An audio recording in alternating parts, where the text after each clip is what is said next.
So, yeah, hello and welcome.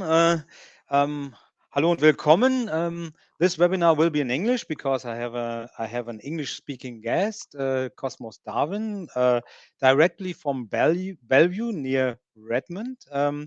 And Cosmos will introduce himself. I'm very proud to have you again in the webinar, and Cosmos will introduce us or give us an overview over the Azure Stack HCI 21H2 features that were introduced at the Ignite. But before we switch over to Cosmos, let me just do a little teaser before everyone is leaving the webinar, because we will have also a question and answer session. Of course, I think Cosmos has time at least until the full hour. And if you have questions, feel free to post them on YouTube, and I will ask them. If you don't feel comfortable asking the question in English, do it in German and I will translate them. So the small teaser I was talking about, I'm doing Azure Stack HCI, not demos, that's the wrong slide. I'm doing an Azure Stack HCI power course where Azure Stack HCI is the focus. It's a 4.5-day course. It's hybrid, so you can attend here in Hallenberg if you are fully vaccinated, or you can attend remote over Teams. And the next date is from the 28th of March to the 1st of April. And this is not an April Fool's joke. It's really happening on that date.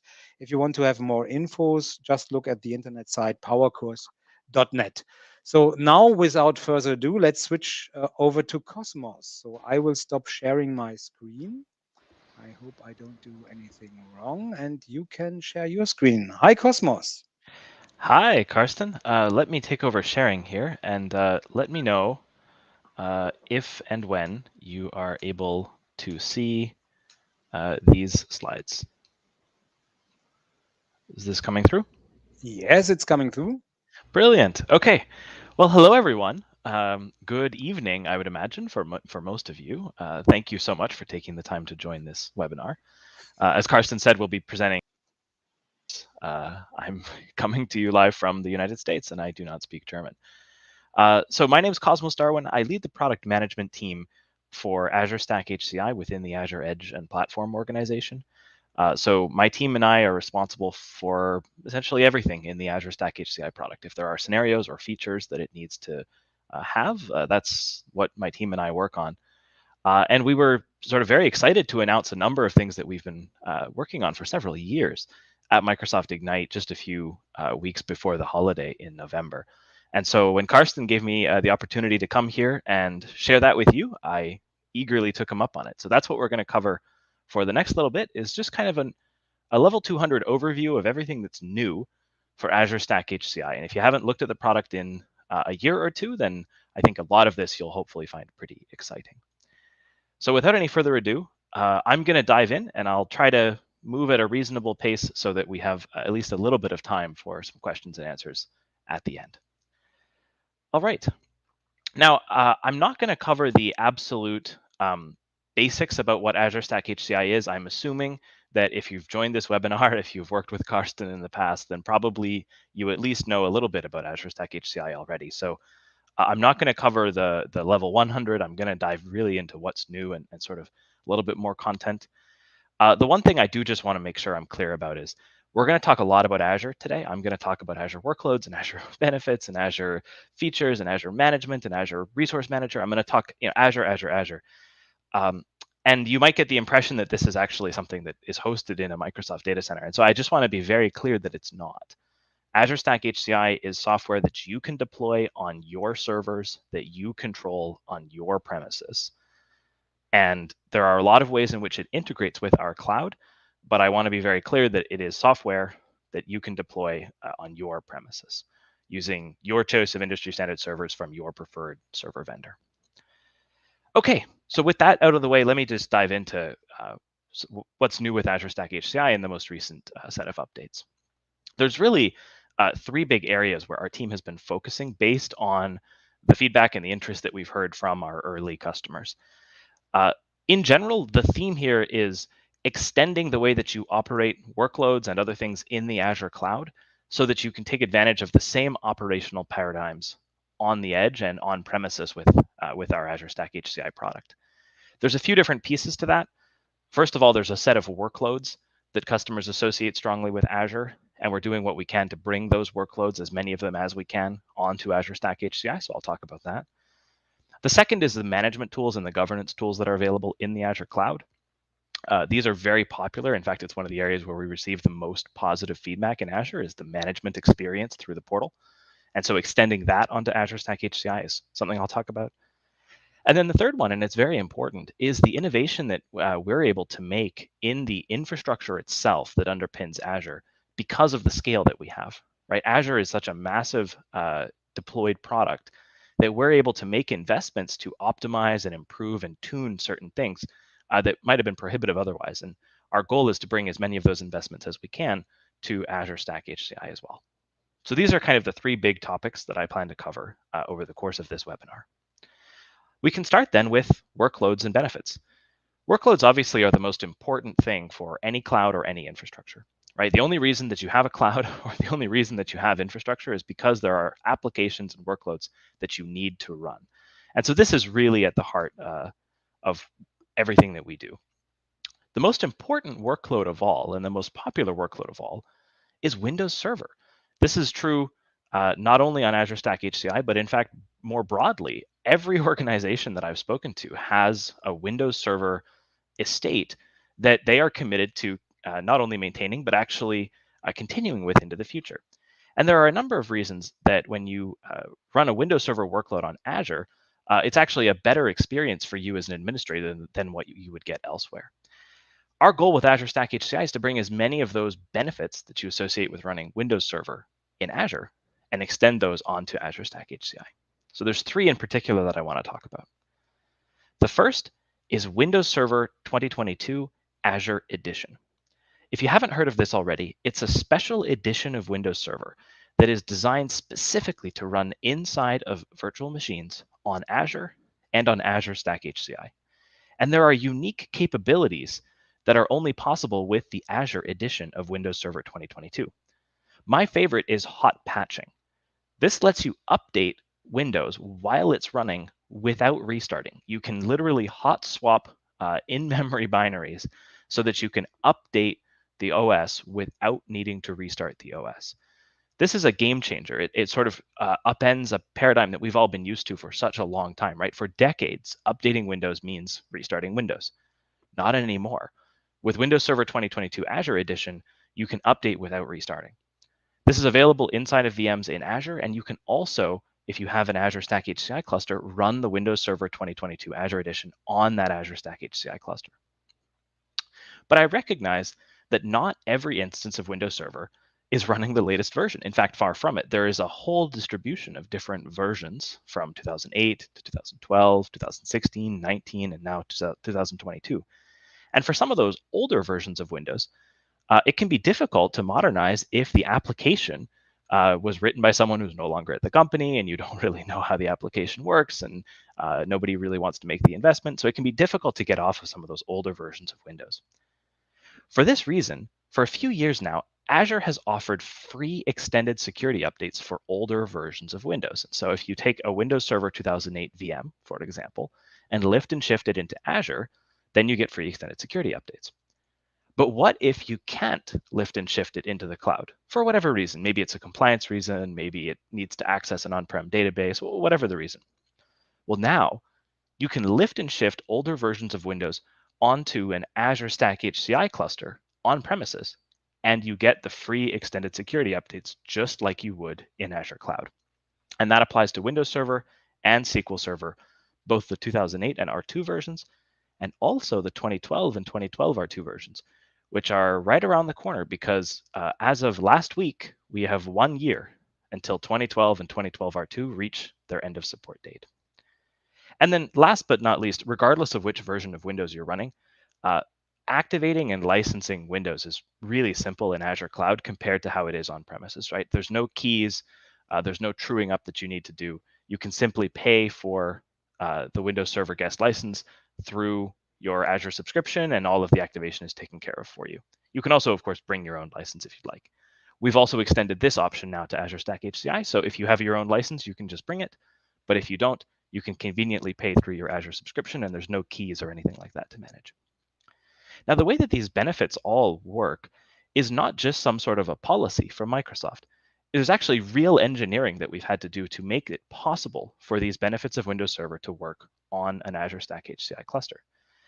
In Azure Stack HCI version 21H2, there's a new capability called Azure Platform attestation that's built into the operating system.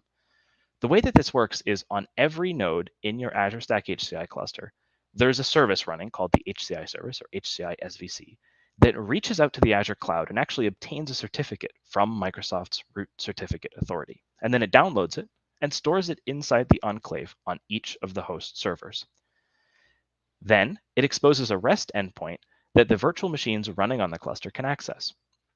That way, when the virtual machine, for example, the guest operating system, Windows, inside of the virtual machine, when it requests attestation, it says, hey, where am I running? Am I running on the Azure cloud? HCI responds saying, yes, you are running on the Azure cloud, and it signs the response with the correct Azure certificate so that the virtual machine thinks it really is running on Azure. This is what makes it possible for things like extended security updates to just work and just flow down from Windows Update with no manual steps or keys or anything like that. I also mentioned the Windows Server subscription add-on that's available now. It's very easy to use. If you have your own license, you can bring that, but if you don't, in the Azure portal, you can literally just go to configuration and click on purchase, and it'll take care of all of the activation of your Windows guests for you. So that's Windows servers on Azure Stack HCI. Again, it's the most popular, it's the most important workload, and it's really a central focus for us with Azure Stack HCI is to provide the best hypervisor possible for running Windows Server workloads. But it's not just about servers. We also need to talk about desktops. One of the most popular new services in Azure for the last few years has been the Azure Virtual Desktop Service. This is driving incredible growth. Customers are moving to it in large numbers, and we're really pleased with the response, and we're really humbled with the feedback that we've gotten. Customers love Azure Virtual Desktop. But until now, you've needed to run in the cloud to get Azure Virtual Desktop. That was the only option. So if you wanted AVD, you had to move your desktop session hosts into virtual machines in the Azure cloud. Not anymore. With Azure Stack HCI, you can now run the session hosts for AVD directly on an on-premises cluster with Azure Stack HCI. This extends all of the benefits that you associate with running AVD in the public cloud to your premises. So the control plane is still fully hosted. So it's managed by Microsoft. You do not need to worry about setting up the session brokers or any of the routing infrastructure or the load balancers. That's all taken care of for you. And you get the same end user experience, meaning you can run Windows 10 or Windows 11 Enterprise multi-session just like you would run in Azure, but you can run it in virtual machines that are on your Azure Stack HCI cluster. But unlike when the VMs are in Azure, instead of needing to do a round trip to the cloud, you can give your users direct access to a local session host using a technology that we call RDP short path. And so for latency sensitive applications, for example, someone who's doing video editing or someone who's doing computer assisted design, CAD modeling, this is a game changer because it really reduces the latency that you perceive when you're using your virtual desktop, because you can run the virtual desktop at the edge closer to the user while still continuing to take advantage of the AVD cloud service. So you can run this on Azure Stack HCI just like you would run it in the Azure cloud. Now, believe it or not, AVD is actually not the single most popular, fastest growing workload in Azure yet. That title belongs to a different Azure service, and that's the Azure Kubernetes service. And so we've also made AKS available on Azure Stack HCI. If you've been following along, you've probably heard of this. It's been about a year since we launched the first preview of the AKS service on Azure Stack HCI. The feedback has been tremendous, and the team is working quickly to incorporate all of the features and functionality that are requested by you, our early users of the AKS service. With Azure Kubernetes service on Azure Stack HCI, not only does it get better every month, but you can run containerized workloads, either Windows or Linux containers, on Azure Stack HCI in a consistent way with how you would run them in the Azure cloud. And the entire stack, top to bottom, is secured, supported, and serviced by Microsoft, including the open source components that are part of our AKS solution. So you can run the containerized workloads that you create, such as applications that your teams deliver as containers. You can also run other services that are packaged up as containerized applications. And if you've been following the Azure Arc announcements, especially at Ignite this last year, Microsoft is in the process of taking all of our different cloud services and repackaging them so that we can deliver them on a Kubernetes infrastructure. And so there are already 6 different PaaS services, or platform as a service services, that are very popular in Azure. These are the most popular ones that we're starting with, that are now available to run on Azure Stack HCI on top of the Azure Kubernetes service. And so that includes SQL Managed Instance, PostgreSQL Hyperscale, the Azure App Service, Azure Functions, Azure Logic Apps, and Azure API Management. So if these are services that you use in the cloud, or that your developers use in the cloud, or that you want to use in the cloud, you can now actually use them in the cloud and on-prem and deploy them wherever it makes the most sense. If you have an application where you need to deploy, for example, Logic Apps to the edge or to your premises, you can do that on top of AKS, on top of Azure Stack HCI. Now, I want to give a personal note here. If you're like me, you may not be familiar with all of these PaaS services because there's a lot to learn here. And don't worry. A couple of years ago, I didn't really know anything about these PaaS services. Personally, I started with App Service. That was the one I learned about first. And I just followed the tutorials on Microsoft's docs. There are some great tutorials at aka.ms/Azure Arc Jumpstart. And I was quickly able to sort of get started and appreciate the value of being able to develop an application really without worrying too much about its hosting model, using whatever language you're most comfortable with. So I wrote a Node.js Azure App Service instance, then I played around with Python a little bit. But if you're not familiar with these things, I encourage you to take the time to learn. There's really never been a better time to get started with these PaaS services because they're not just available in the cloud anymore. They're now actually something that you can use on-prem as well. So that's a quick look at the workload part of what we're doing with Azure Stack HCI. We're trying to take the most popular workloads and the benefits associated with those workloads, the reasons that those workloads are popular in Azure, and extend that so that it's available on Azure Stack HCI too. Of course, Windows Server is our central focus. The most popular service is AKS. Of course, we have that.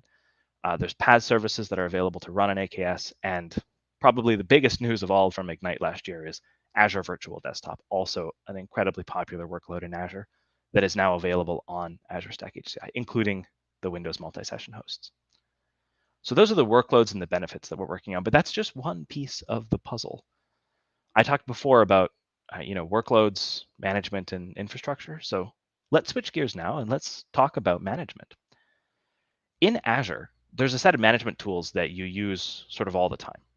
If you have any kind of resource in Azure, whether it's a SQL database or a virtual machine or a desktop or an application, there's a set of standard constructs that are available to you so that you can manage and govern how that resource behaves in the Azure cloud.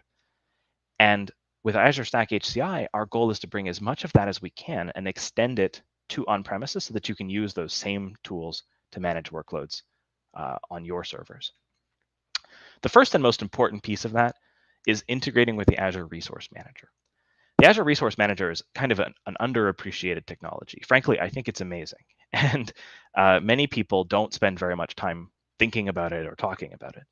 But with the Azure Resource Manager, there's a standardization that occurs across all of the resources that you're managing. They're available in a variety of different tools. They show up in Azure Portal, they show up in the Azure CLI, they show up even in, there's a mobile app for Azure where you can see everything that's in ARM. And any resource that is an ARM resource, you can tag, you can search across all of your environments. It doesn't matter if it's in the location where you are or if it's somewhere else. Everything is indexed by Azure Resource Manager so that you can easily find it in just a few seconds. You can control who in your organization has access to all of these resources using role-based access control. And you can enforce standards that are important to your organization using Azure policy. So you can enforce things like anytime we deploy a VM, the disk must be encrypted. Or anytime we deploy a database, it must be this size of database. You can easily enforce those things across all of these different resources types using Azure policy, which is a standard mechanism. So these are some of the sort of basic building blocks of Azure. And if you've used Azure, probably a lot of this sounds familiar. But the most important thing first and foremost, is extending all of this to Azure Stack HCI. So of course, your HCI cluster shows up in ARM. You can tag it. You can control who has access to it. You can even apply Azure policies to it, just like you would for a different kind of resource. Now, the first thing that we focused on beyond the basic building blocks of ARM is what are called management extensions. And this is something that I have a lot of passion around personally. If you're familiar with Azure, if you've used virtual machines before, you've probably seen extensions. Extensions are small pieces of management functionality that are not present by default, but that can easily be added with just a click in the Azure portal. And so it was a big deal for us to bring extensions from Azure to Azure Stack HCI. With the extension management that we've built, you can lifecycle manage extensions, meaning add them, remove them, update them, in an easy way, all from the Azure portal. So you can add functionality that would normally take an agent, but you do not need to go manually download and install the agent yourself. You can just use the Azure portal to say, I want to add this functionality, and it will automatically download and install the agent and configure the agent correctly on all of the nodes in your cluster. It's cluster aware, so it rolls out to all the nodes, and it actually is persisted as an intent-based solution. So if you add a new node or if you replace a node later, the agent will get installed on those nodes as well. So the way that this works is behind the scenes, every one of the Azure Stack HCI servers in your cluster is actually an Arc-enabled server, meaning it connects to Microsoft's Azure Arc infrastructure that basically plugs your on-premises resources into Azure's control plane and into the Azure Resource Manager. And so this is what makes it possible to have this robust mechanism for adding, modifying, and removing capabilities. You, as a user in the Azure portal, interact with the cluster resource for your HCI cluster.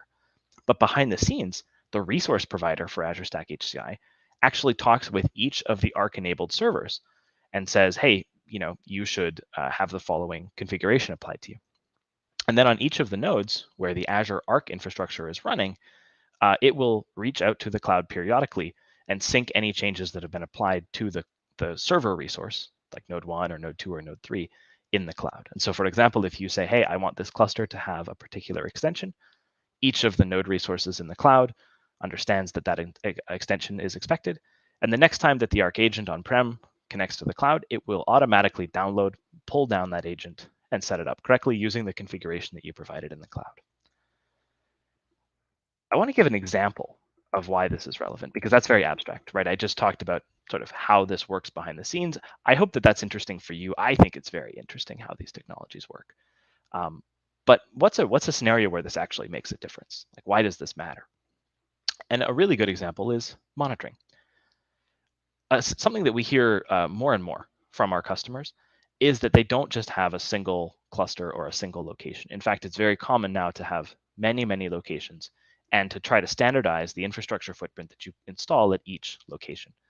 And so if I look at our customers that we have today with Azure Stack HCI, a growing number have actually quite a few different clusters, many, many locations that they need to sort of manage in a central way.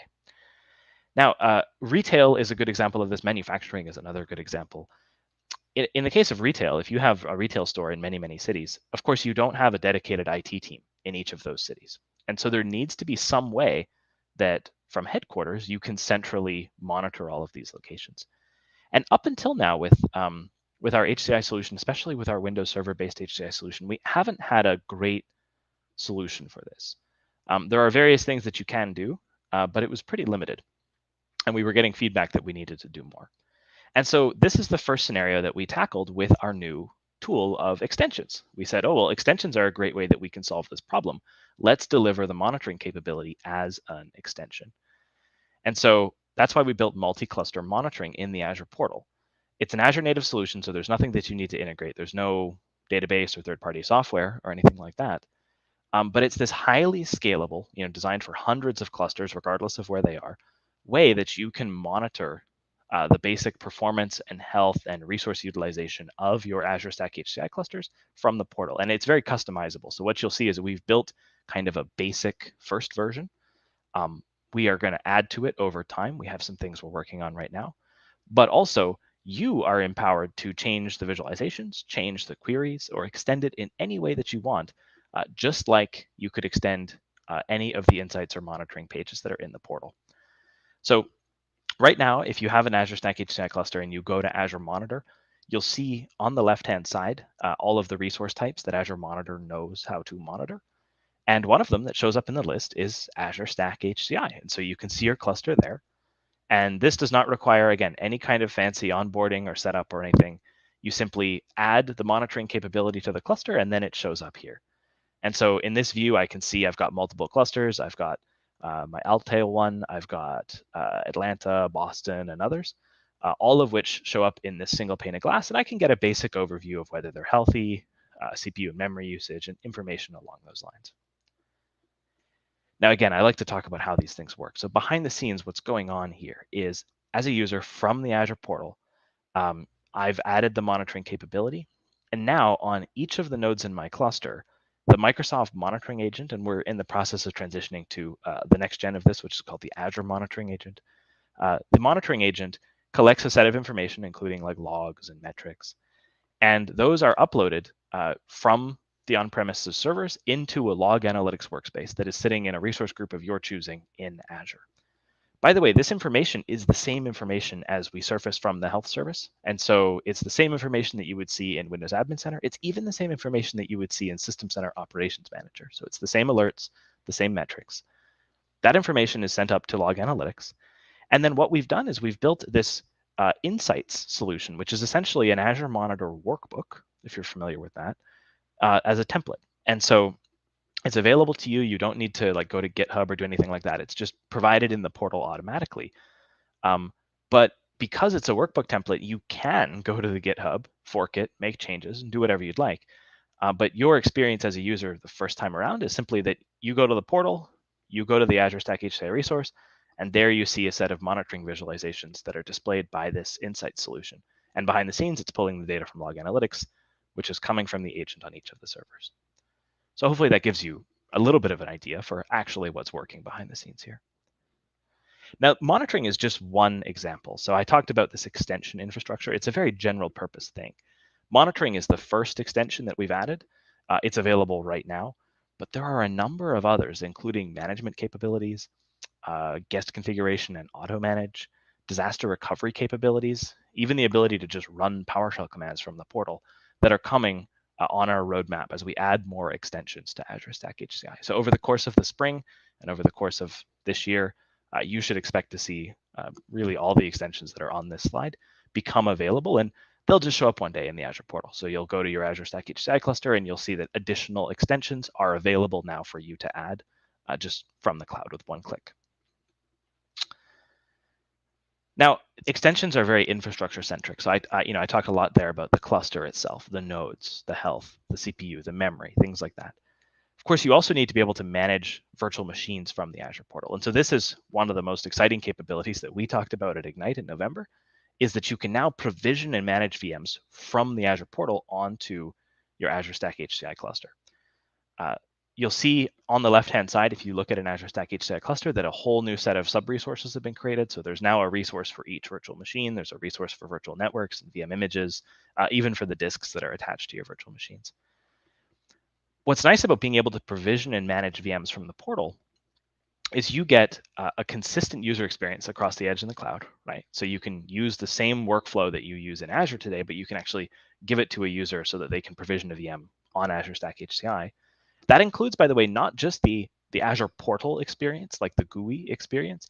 It also includes ARM templates. And so if you have an ARM template that you construct, you can use it to deploy a VM over and over and over again on an Azure Stack HCI cluster. You can also delegate access, so you can give another user in your organization the ability to self-serve virtual machines on top of Azure Stack HCI. And soon, not quite yet, but very soon, we will automatically Arc enable the guest instance of the operating system so that you can manage and monitor the OS itself and the apps that are running inside of your guest using this same set of Azure tools. Here's a screenshot that shows you the provisioning experience. If you go to our documentation, you'll see that there's a feature flag you can apply to actually get this experience right now in the Azure portal. We are actively in the process of taking that feature flag and removing it so that it's no longer necessary. So within a couple of days, I expect that even without the feature flag, you'll be able to see this experience in the portal. Last but not least, these are pretty popular services, so I just want to quickly give a shout out. Azure Backup and Azure Site Recovery. If you use these, then you already know what they are, so I won't get into the details too much. But as of a launch in November, both Azure Backup and Azure Site Recovery officially support Azure Stack HCI version 21H2 from the day that we launched. So there's no concern there. If you want to use these services, you absolutely can. And we'll have more to share this year on integration of the end-to-end experience. There's some user interface work that we're doing right now. So that is kind of a quick tour of all of the different ways in which you can take management paradigms that you might know from Azure and actually use them to manage an on-premises Azure Stack HCI cluster as if it was an Azure resource, even though, like I said at the beginning, it's definitely running on your servers that you control on your premises. So that brings me to the third and final topic that I wanted to cover today, and that is Azure's infrastructure innovation that we're bringing to Azure Stack HCI.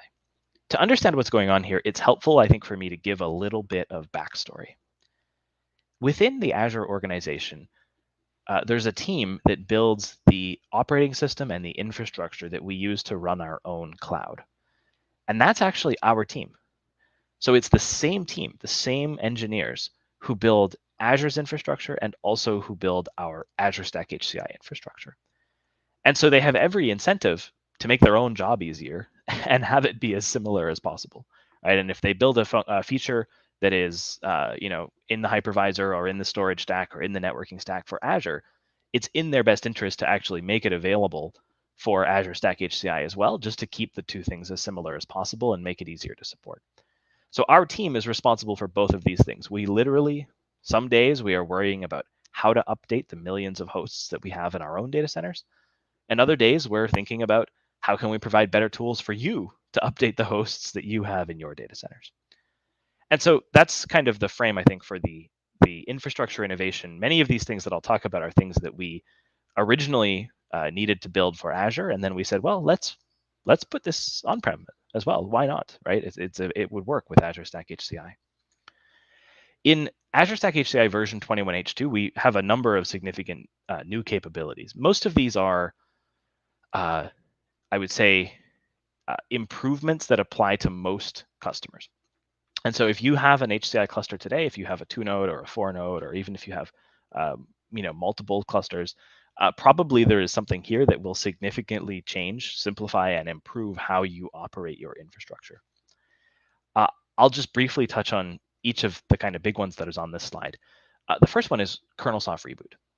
And so this is something that we use in Azure all the time. In fact, it's like one of my favorite features in Azure. Like I said, our team is responsible for updating all of the hosts in the Azure host fleet. And it's a big fleet, right? We have more than 1 million hosts that we're responsible for. Something that we came up with very recently is what we call kernel soft reboot. This is a software-only restart that lets you skip the pre-boot sequence, including the power on self-test, when you're restarting a server. So this can make it up to about 10 times faster to restart a physical server host, for example, after applying a software update. And so every month on Patch Tuesday, there's a set of software updates. If you need to restart the server to apply them, it can be very convenient to perform a soft reboot that is much, much faster than actually bringing the server down and back up. So instead of 5 minutes, it takes just a few seconds. This is something that our engineers love in Azure, as you can imagine, right? It saves us a ton of time. And so with version 21H2, this is available on Azure Stack HCI as well. You can perform a soft reboot to more quickly get through applying updates on the host. We've also added GPU support. So you can now assign a GPU to a clustered virtual machine, and that VM can still get high availability, so it can still fail over between hosts. And when it arrives on the destination, it will receive a new GPU there. I'll talk about that one a little bit more in a moment. Based on your feedback, we added a dynamic CPU capability. So instead of needing to put virtual machines into a very sort of bare bones CPU compatibility mode, the cluster can now automatically figure out, if you have different processor generations in the cluster, what is the largest common set of processor features that it can safely expose to the virtual machine. And it will do that automatically to minimize the degradation between the VMs. So this is really useful if you're scaling out your cluster, or if you have to replace hardware and you end up with not quite exactly the same Intel processor. Now the cluster can figure out how to minimize the degradation that your VMs will experience in that situation. We've also added the option to do thin provisioning with storage spaces direct. So you've always had the ability to provision data volumes thickly, but now you can provision them thinly as well. This is nice because it means you can really kind of size and allocate storage without worrying too much about making it fit perfectly. You can allocate, for example, just 10 terabytes for every volume, and it only really matters how much space actually gets used. The fact that you've provisioned a bunch of 10 terabyte volumes doesn't take up any space until real data is put into the volumes. So this actually simplifies capacity management a lot. It sounds like a small thing, but to me, this is a really big deal in terms of simplifying the user experience. We've added a capability called Network ATC. This gives you intent-based configuration of the networking between the hosts in the cluster. And so rather than specifying a whole bunch of different parameters on each of the servers one by one, you can simply apply a policy very easily as part of your initial cluster deployment that will configure all of the host servers. And actually, it's intent-based. And so if something drifts or for some reason something changes, the cluster will automatically correct that drift and get back to the correct network configuration. And then last, but certainly not least, it's very important. With Secured Core Server, we've introduced a baseline for all of our OEM partners for what it means to have assurance across the hardware, the firmware, and the OS hardening so that you can actually secure your physical server hosts. And so this includes things like virtualization-based security, secure boot, and a number of other technologies like HVCI and DMA protection that we're now strongly encouraging all of our OEM partners not only to make available, but actually to have on by default. And we've provided easy tools in Windows Admin Center so that you can see if your server is meeting the secured core standard. If this sounds familiar, it's because we're doing something very similar with Windows 11 that you may have heard about, but we're really trying to encourage customers to make smart security choices. Sometimes it's not the default, but it's worth taking a few seconds to change it so that your server is secure. And we're really promoting that here, just like we are with Windows 11. Okay, now I only have time really to get into one of these in detail because I want to make sure that we have an opportunity to do Q&A. So I'm going to focus on one that I think is pretty significant and is something that was requested for a long time, especially by members of the Hyper-V community, and that is this better GPU support with clustering. So with Azure Stack HCI version 21H2, we have high availability for GPU workloads. The way that this works is with a new technology that we call GPU pools. And I'll describe in a moment sort of what you need to know about how that works. The benefits with GPU acceleration for high available workloads, it's actually ideal for machine learning and AI workloads because you can deliver whole GPU acceleration to the most demanding workloads. But if they're deployed at the edge because they're processing, let's say, a video feed, then it's still very important for them to be highly available. And now they can be, right? With clustering, the cluster manages placement, manages the GPU resources, and so it actually allocates GPUs to VMs in a smart way based on where GPUs are available across your hosts. And it provides automatic failover. And so if there's a host failure, the VM that was running on that host with a GPU will fail over to another node where a GPU is available, and it will get assigned that GPU. And if there's two other nodes in the cluster and one of them has a GPU and the other one doesn't, the cluster will figure out which one has a GPU and it'll prefer to move that workload to the appropriate node. And all of this is easy to manage. So there's PowerShell and there's also Windows Admin Center graphical UX available right next to all of the other tools you use for clustering that allow you to manage GPU assignments to your virtual machines. I mentioned GPU pools, and so I think I can give you an intuition for what's going on here. This is where what we've done with GPUs is significantly different and better, actually, than what we used to call DDA, or discrete device assignment. Instead of assigning a GPU to a virtual machine, the first thing you do is actually create a PCI Express resource pool within the hypervisor and add the GPUs to that resource pool. Then, when you create a VM that needs a GPU assigned to it, you assign the VM to the GPU pool instead of assigning it to an individual GPU. This way, the VM which is assigned to the pool can fail over from one node to another node, and when it arrives there, it can simply request another GPU out of the pool that is on the node where the VM has arrived. And so this is how GPU pools allows you to actually move VMs from host to host to host while still ensuring that they actually have access to GPU resources. So that is, I think, hopefully that was intelligible. We went pretty quickly, but that is a look at everything that is new for Azure Stack HCI in version 21H2. And in fact, in the year 2021. And so this is basically a summary of everything that Microsoft did across all of the different teams that are working on Azure Stack HCI, whether it's workloads or management or infrastructure innovation. We talked about a lot, right? We talked about the workloads like Windows Server Azure Edition, extended security updates, the easy subscription options, Azure Virtual Desktop, Azure Kubernetes Service, and even Arc-enabled PaaS services that run on top of Azure Kubernetes Service. For management and governance, I talked about the Azure Resource Manager and some of the basic capabilities that are available there, as well as my personal favorite, which is extensions. I gave an example of an extension, which is MultiCluster Monitoring, and we talked about Arc-enabled VM management, as well as Azure Backup and Azure Site Recovery. And then on infrastructure innovation, there's a lot that we're doing across different areas, but I briefly talked about GPUs. I gave you a little bit of background on GPU pools. And then there's a number of other things which we didn't get into in detail, like faster restarts with KSR, intent-driven cluster networking, thin provisioning, dynamic CPU compatibility, secured core server, and this is just a small subset of the list of what's new in 2021. So probably you already know this, but Azure Stack HCI version 21H2 is generally available right now. So this is not some kind of a future thing that I'm talking about. This is here right now. In fact, if you have an Azure Stack HCI cluster running version 20H2, you'll find that you can update to 21H2 using a free over-the-air feature update. This is new. This is something that's pretty exciting for us, is our ability to move customers forward in this way. It's very similar to what you might be familiar with on Windows 10 or Windows 11. But now it's available on servers as well with Azure Stack HCI.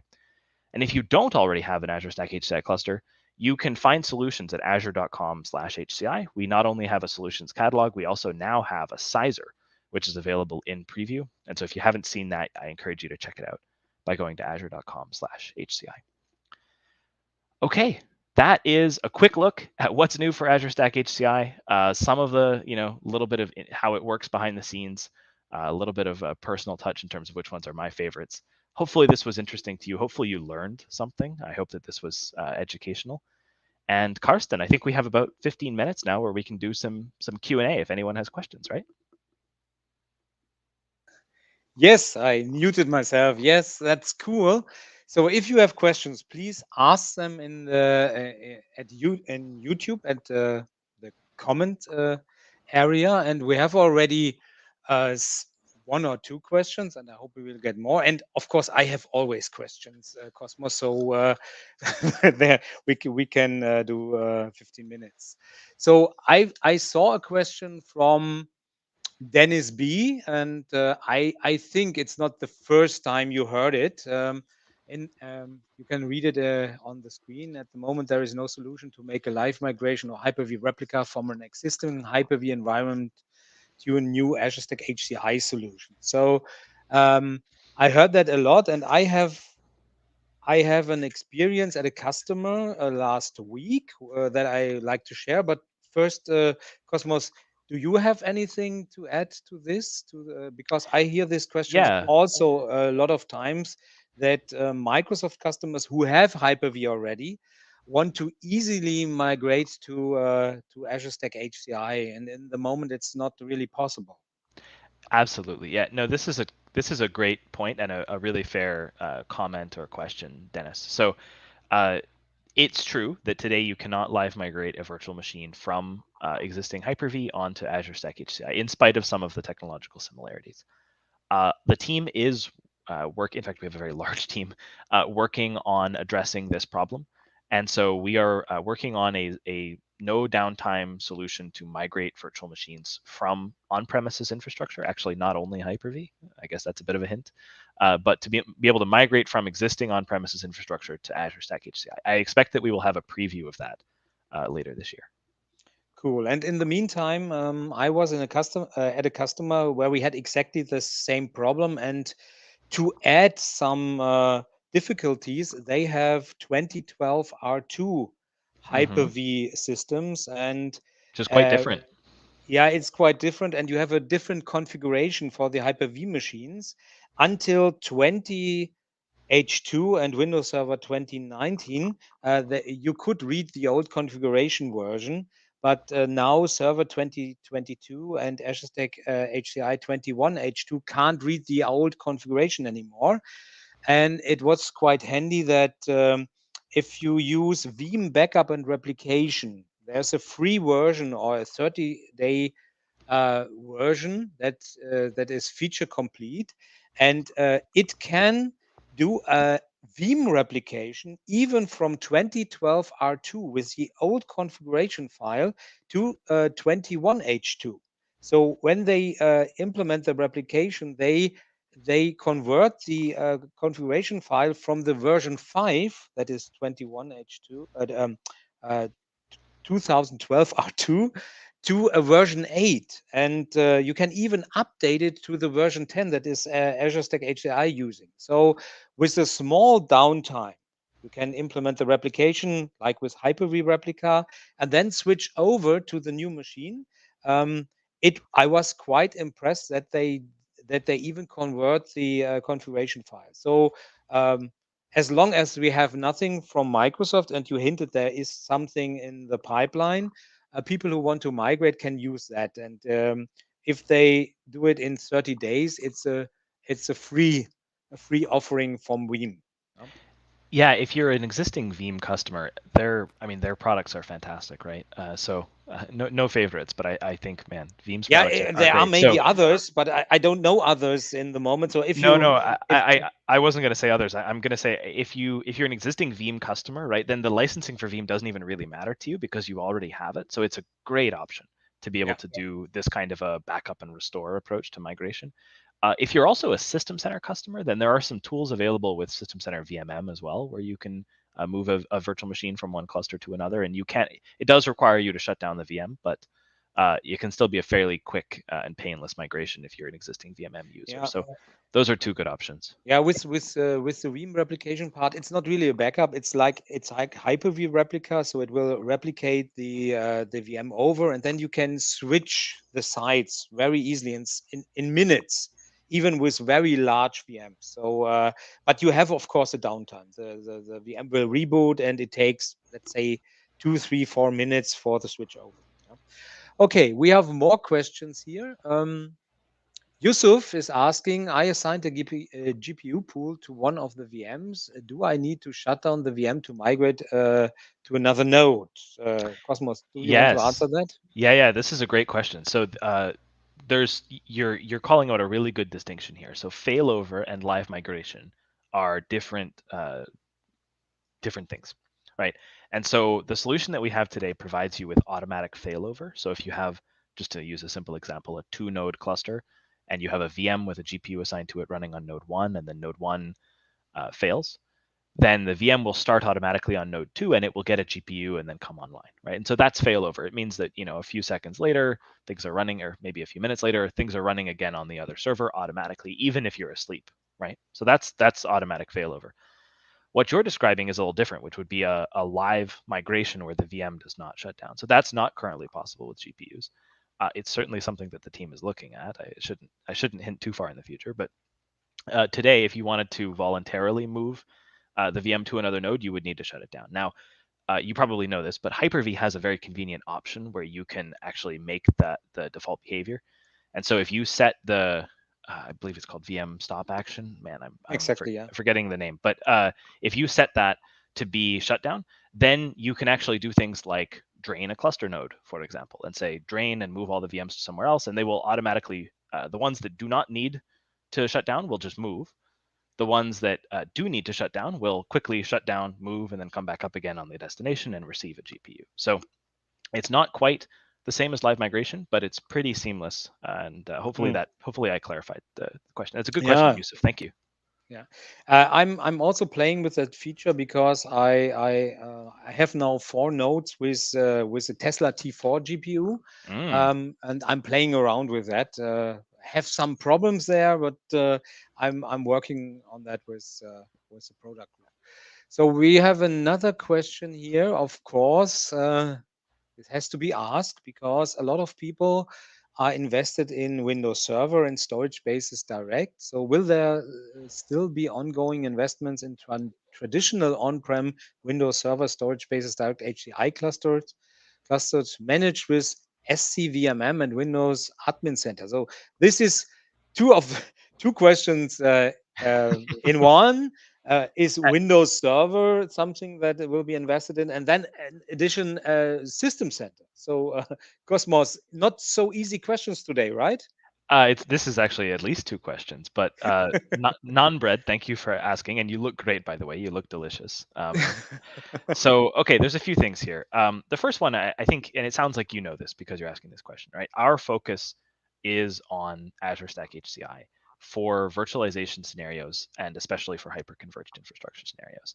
There's a lot that we can do by taking advantage of Azure's management constructs, by extending things like Azure Workloads to Azure Stack HCI.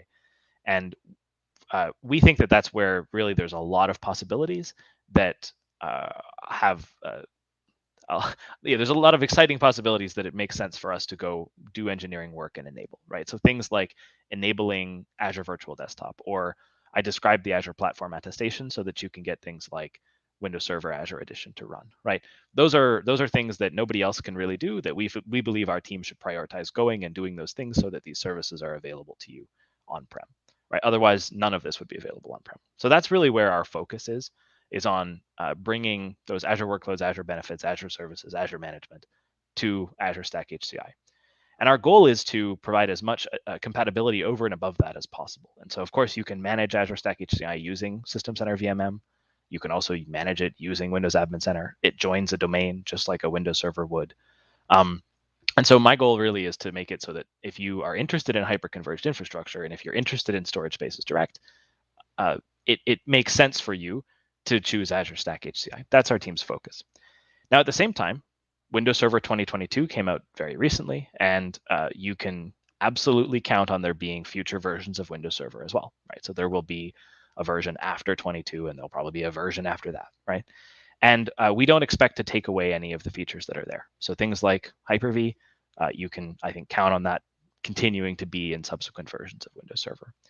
We're also making investments in the management tools. And so there are new things in System Center, and you've probably seen there are new things in Windows Admin Center every time that we release it. Some of those may also benefit Windows servers. So we're not trying to go out of our way to make things not work with Windows Server or anything like that. But our team's focus, I don't want to avoid it. I want to be very clear. Like me and everyone on my team, our focus is on trying to bring as much of that Azure value as possible to on-prem, because we've gotten the feedback really loud, really clear over and over and over that customers want to run things on-prem, and they think on-prem is very important. They don't want on-prem to get left behind. And the way to make sure that on-prem does not get left behind is to bring all of these new things like Azure Virtual Desktop and Azure Policy and Azure Monitor, and bring those things to on-prem, right? And so that's what our team is doing. We're trying not to just ignore Azure. We're trying to make it so that you can use it on-prem, because that's what you told us, that where it's important for you to be able to run things. Okay, thanks. The next question is, Yusuf is very engaged here, and I think Yusuf, you were or you are an MVP, right? So also Azure Monitoring looks cool. Will there be any extension support to forward logs to Splunk, for example? So this sounds cool. I have to be honest, Yusuf, I don't know the answer to this question. So we have made the extension interface available for Azure Arc. There's about 100 extensions that work in Azure IaaS, like with a VM, and there's only like maybe 4 or 5 today that work with Azure Arc enabled servers and Azure Arc enabled HCI clusters. Certainly, we want to extend that. We have, like I said, a bunch of additional extensions in the roadmap that we're working on. This one, I don't know the details. I'm not sure what it would take to forward the logs to Splunk. But if you email me, and Karsten can maybe connect you if you don't know how to reach me, I would love to forward this to the relevant person on my team, and we can get you an answer. Okay, cool. So Yusuf, take Cosmos by the word and mail me or mail him directly. So next question is from Stefan. Are there plans to leverage Azure Stack HCI with centralized storage, like with cluster shared storage? So this is a great question. It's actually something that we're pretty interested in. So today you can't, right? Today, Azure Stack HCI, the storage is provided by the cluster itself, right? It's always using sort of direct attached storage spaces direct. But there's not a reason that has to be the only available storage, right? Because you're asking this, you probably know, like it should be possible to just take a SAN and like mount it and say, okay, here's some additional storage from the SAN that I have, right? And it's actually, it makes a lot of sense in the context where you already have an existing investment in storage, you have some years left in its life, and you want to be able to use it. So this is something we're interested in. Today you can't, but I would love to understand the scenarios or the specific requirements or desires that you have a little better, because it's not something that our team is opposed to at all. We just need to sort of better understand the scenarios and the gaps and the enablement that is needed here. But if it makes enough sense, I mean, I'm not opposed to it. Okay, so another question from Yusuf. Yusuf, you are asking most of the questions. If there are other questions, I think we have time for 2 or 3. So please ask them before Cosmos has to go. Yusuf, how does AutoManage work? Same as monitoring agent? Will you give audit and remediate support to VMOS as well, or is this only node level feature? Yeah, several questions here, but these are really good. So AutoManage is a service in Azure that can orchestrate additional services, and then plus it has a couple of built-in party tricks. Probably the core piece of AutoManage is what's called Azure Policy Guest Configuration. So that's like if there's one technology that you want to go off and understand, it would be, I would focus on guest configuration. What guest configuration lets you do, it's basically a packaging or a productization of desired state configuration in a more usable way, which is really great.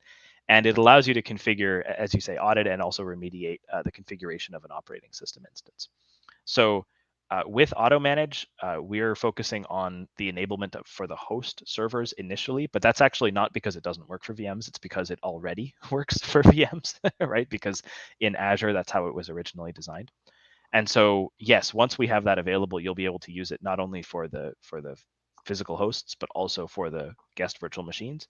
And we'll provide a few built-in useful policies and templates and examples for the host servers, because that's where I think there's a little bit of more difference between the host servers and the guests.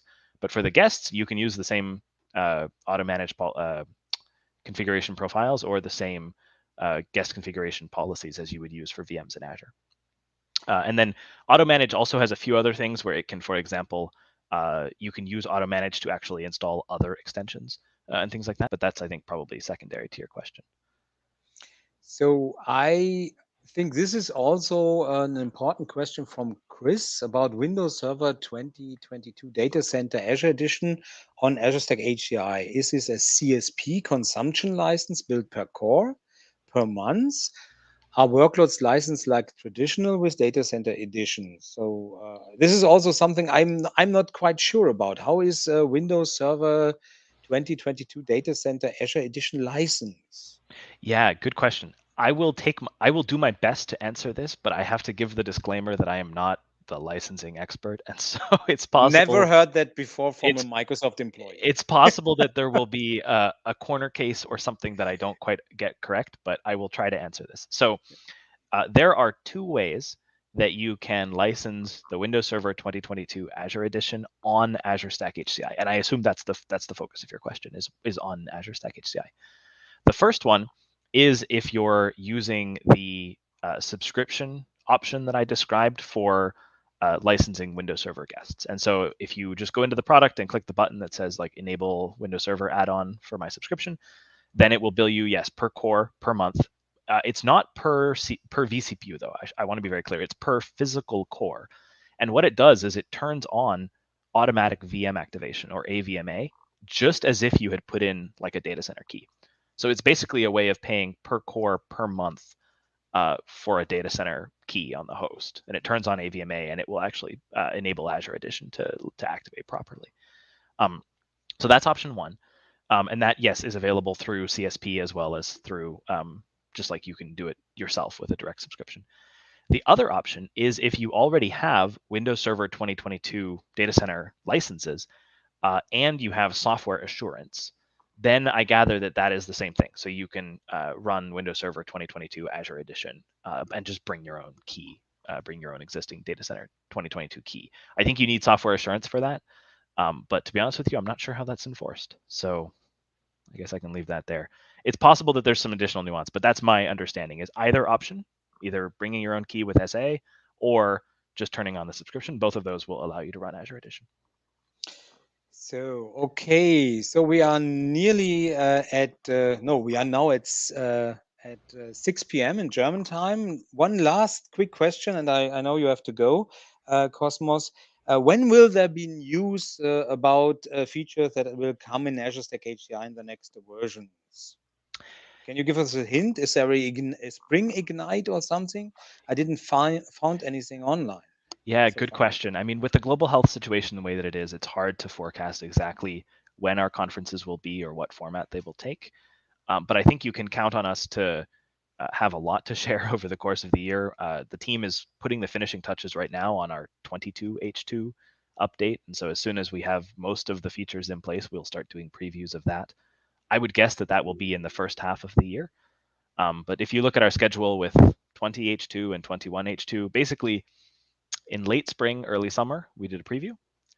And then we went generally available around Ignite in the fall. And so probably that's what it'll look like this year too.